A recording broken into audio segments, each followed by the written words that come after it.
Traversant ce sombre tunnel, personne n'avait su qu'il était seul. De ce qu'il aime à ce qu'il ignore, comment pouvait-il le comprendre?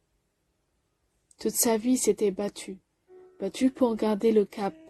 Il avait connu des trahisons, mais il s'était battu pour garder la tête haute. Toute sa jeunesse, il avait voulu sourire, alors il s'était battu pour passer au-delà de tout. Marre de ne pas prendre de vodka pour avoir le sourire.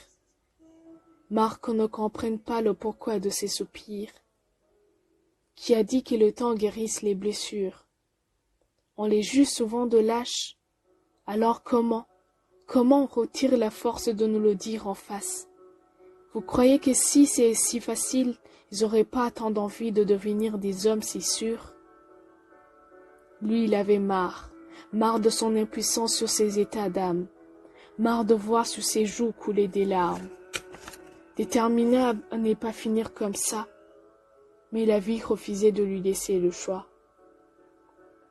Il aurait voulu que quelqu'un le touche, qu'il lui dise qu'il le voyait et qu'il le comprend, qu'il n'était pas le seul et que ça allait cesser, que tout cela faisait partie d'une lointaine histoire et que demain il y a vraiment de l'espoir.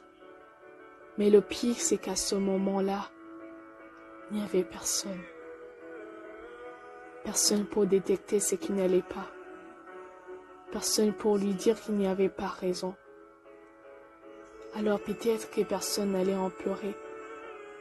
Sa mère peut-être, mais le temps guérit les blessures, non? Ils avaient dit, alors qu'ils en servent à quelque chose.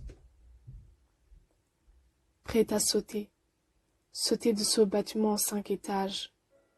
Son cœur en dilemme, il vit sa vie comme une sorte de film. Dès ses joies de l'enfance jusqu'à l'homme qu'il est devenu. Dès ses foi chrétiennes aux espoirs bibliques.